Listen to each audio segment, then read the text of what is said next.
एक बार एक व्यक्ति महात्मा बुद्ध के पास आया और उस व्यक्ति ने महात्मा बुद्ध से कहा कि हे महात्मा बुद्ध, आप मुझे ऐसी शिक्षा दो कि मुझे आपके दिए हुए ज्ञान को समझने में आसानी हो सके, मैं आपके दिए हुए ज्ञान को आसानी से समझ सकूं। तब महात्मा बुद्ध ने उस व्यक्ति से कहा कि क्या तुम्हारे कोई बेटा है?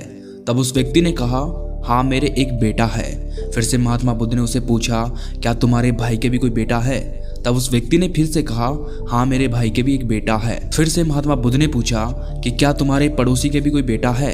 तब उस व्यक्ति ने कहा, हाँ मेरे पड़ोसी के भी एक बेटा है। महात्मा बुद्ध ने फिर पूछा, क्या कोई ऐसा व्यक्ति है जिसे तुम जानते हो पर वो तुम्हें नहीं जानता, क्या उसके भी कोई बेटा है? तब उस व्यक्ति ने कहा, हाँ उसके भी एक बेटा है। फिर महात्मा बुद्ध ने पूछा, अच्छा चलो बताओ, अगर तुम्हारे बेटे की मृत्यु हो जाए तो तुम्हें कितना दुख होगा? व्यक्ति ने कहा, महात्मा जी आपको तो मैं बता ही नहीं सकता कि मुझे कितना दुख होगा। मैं क्या करूँगा उसके बिना, मेरी तो सारी दुनिया ही खत्म हो जाएगी।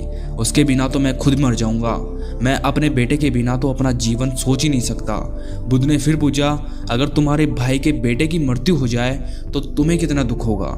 तब उस व्यक्ति ने कहा, मुझे बहुत दुख होगा, लेकिन उतना दुख नहीं होगा जितना अपने बेटे की मृत्यु पर होगा।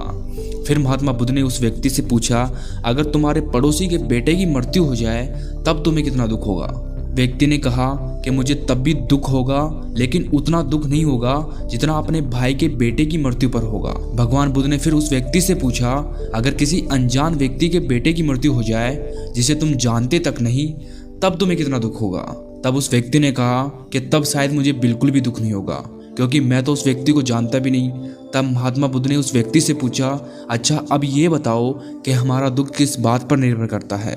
तब उस व्यक्ति ने बहुत देर सोचने के बाद कहा कि हमारा दुख इस बात पर निर्भर करता है कि हम किस चीज़ से कितने जुड़े हुए हैं, हमारा उससे कितना लगाव है और हम उसे कितनी हद तक अपना मानते हैं, इस बात पर निर्भर करता है।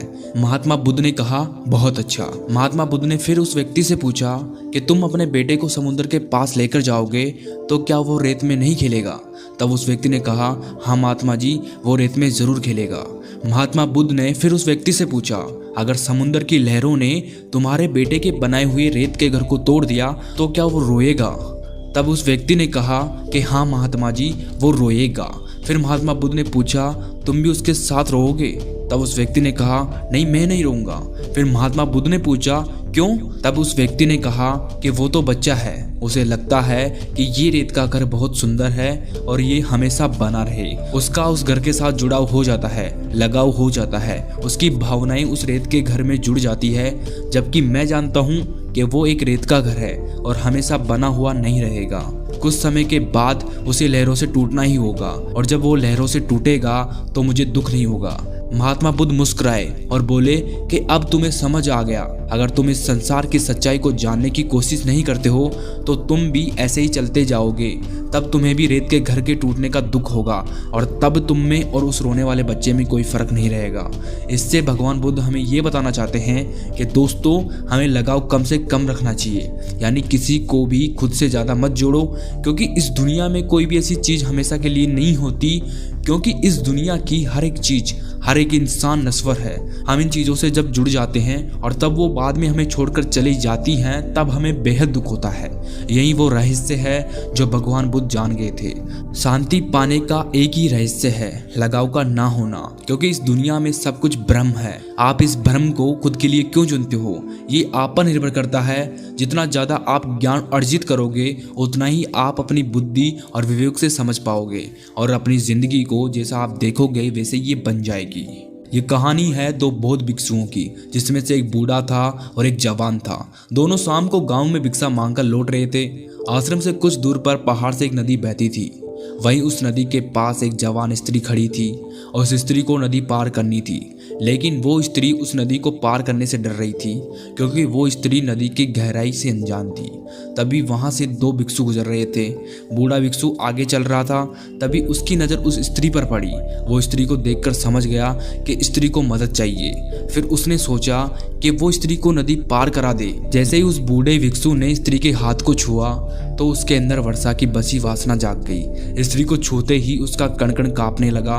उस भिक्षु ने 30 साल से किसी स्त्री को छुआ तक नहीं था। उस स्त्री को छूने के नाम से ही उसके मन में कई तरह के ख्याल आ गए और वासना आ गई गई थी। तब उस बूढ़े भिक्षु ने सोचा कि छी छी छी, ये कैसी गंदी सोच ले ली मैंने जो इतने साल से साधना की वो भंग हो जाएगी। मुझे क्या मतलब कोई नदी पार करे या ना करे, मैं अपनी 30 वर्षों की साधना इस लड़की पर क्यों लगाऊं, बिल्कुल नहीं। ये सब सोचकर उसने अपनी आंखें बंद कर ली, लेकिन वो जवान स्त्री तो उसे आंखें बंद करने के बाद भी दिखाई दे रही थी। वो उसकी तरफ आकर्षित हो चुका था और फिर वो आंख बंद करके उस नदी से उतर गया, क्योंकि बूढ़े भिक्षु की सोई हुई वासना जाग गई थी। आपको पता है, जिस चीज से आंख बंद कर ली जाती है तो वो हमें और दिखने लगती है। उसी तरह उस बौद्ध भिक्षु के साथ भी हुआ। उसे वो स्त्री अप्सरा की भांति दिखने लगी, क्योंकि उसने आंखें बंद कर ली थी। उसे उस स्त्री का ही सपना आ रहा था। वो स्त्री उसको अपनी ओर आकर्षित कर रखी थी। उसका एक मन तो कहता कि उसे जरूरतमंद की सहायता करनी चाहिए, वही उसका दूसरा मन कहता कि ये बस मन का भ्रम है, तुम खुद को धोखा दे रहे हो, तुम उसे छूना चाहते हो, जो कि गलत है। हम साधु का जीवन अलग होता है। साधुओं के लिए तो स्त्रियां केवल एक समस्या है। नदी के घाट पर उस साधु का मन अशांत रहता है और उसका मन दो भागों में बट जाता है। एक तरफ उसका मन उसे एक लड़की की तरफ आकर्षित करता है और दूसरा मन उसे दूर ले जाने की सलाह देता है। उस लड़की को, जो कि वहां खड़ी थी, उसे कुछ भी पता नहीं होता है कि उस साधु के मन में क्या चल रहा है और क्या नहीं। वो तो मदद के लिए किसी का इंतजार कर रही है ताकि कोई उसे नदी पार करा दे। बूढ़ा भिक्षु आगे निकल जाता है। तभी उसे ख्याल आता है कि उसका साथी पीछे छूट गया, कहीं वो उस स्त्री को नदी पार कराने की भूल ना कर दे। वो तुरंत ही वापस जाता है, ये सोच के कि मैं उसे पहले ही सचेत कर दूं। लेकिन जब वो वहां पहुंचता है तब तक बहुत देर हो चुकी थी। वो देखता है कि वो जवान भिक्षु उस स्त्री को कंधे पर बिठाकर नदी पार करा रहा था। ये सब देखकर बूढ़ा भिक्षु पूरी तरह जल जाता है। उसके मन में अलग अलग भावनाएं आने लगती है। वो सोचता है कि इससे अच्छा तो मैं ही इसे नदी पार करा देता, लेकिन वहीं उसे दूसरी ओर ख्याल आता है कि ये कैसा पागलपन वाली बात है। मैं उस औरत को अपने कंधे पर क्यों लूं, अपनी 30 साल की साधना को नष्ट क्यों करूं? मैं ऐसा नहीं करूंगा। औरत का शरीर तो गंदगी का ढेर है, मैं उसे अपने कंधे पर क्यों लूं? लेकिन वहीं दूसरी तरफ वो जवान भिक्षु को स्त्री को कंधे पर उठाए देख आग बबूला हो रहा था। वो मन ही मन सोच रहा था कि आज आश्रम जाते ही मैं गुरुजी से कहूंगा कि इसने एक स्त्री को अपने कंधों पर उठाया था। ये युवा सन्यासी पूरी तरह भ्रष्ट हो गया है, इसे आश्रम से बाहर निकालो। तभी वह युवा भिक्षु उस स्त्री को नदी के दूसरे छोर पर उतार देता है और दोनों भिक्षु वापस जाने लगते हैं। वो दोनों पूरे रास्ते बात नहीं करते। जब दोनों भिक्षु आश्रम के पास पहुंच जाते हैं तब बूढ़ा भिक्षु कहता है कि याद रखना, मैं गुरुजी से कहूंगा कि तुम अपवित्र हो चुके हो। तुमने उस जवान स्त्री को कंधे पर उठाया था। तुमने उस जवान स्त्री को कंधे पर क्यों उठाया? ये सुनकर युवा भिक्षु चौंक जाता है और कहता है कि स्त्री, उसे तो मैंने नदी के किनारे उठाया था और वहीं छोड़ भी दिया, लेकिन मुझे ऐसा लगता है कि आप अभी भी उसे ढो रहे हो, जबकि आपने तो उसे उठाया भी नहीं था। फिर आप उसके बारे में क्यों सोच रहे हो?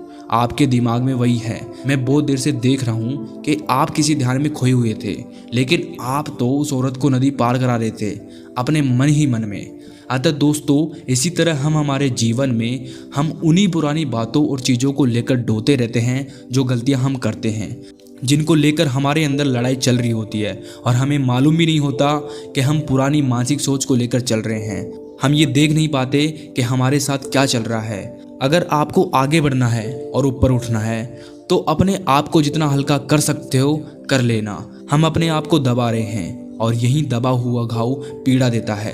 उस घाव के कारण हमें वो चीज़ें दिखाई देने लगती है जिनकी लड़ाई हमारे भीतर चल रही होती है। सारा संसार दर्पण बन जाता है। ये दमन की लंबी धारा में ये दबाव हमारे व्यक्तित्व को तहस नहस कर देता है। इसने जीवन के सारे सूतों को जहर की तरह भर दिया है। इसलिए हम आपसे कहना चाहते हैं कि आप खुद को इन दबावों से बचाओ, क्योंकि दमन से भरा हुआ इंसान खुद को कभी जान ही नहीं पाता है और वहीं रुक जाता है, थक जाता है और बैठ जाता है और आपको आगे नहीं बढ़ने देता, आपको वहीं रोकता है। इसलिए खुद की भावनाओं को और विचारों को दबाने से बचना चाहिए, क्योंकि इनको दबाने पर एक समय ऐसा आता है जब ये भावनाएं बवंडर बन जाती है जो आपके अंदर अशांति और हीन भावना को उत्पन्न करती है। इसीलिए आप वर्तमान में खुश रहना चाहते हो तो अपने आज में खुश रहो। पुरानी बातों को भूल जाए। दूसरों के सामने अच्छा बनने के लिए खुद को दबाओ मत। आप जैसे हो वैसे ही बनकर रहो, क्योंकि आप जैसे हो वैसे ही अच्छे हो। Thanks for watching. Subscribe now. Power dose of life.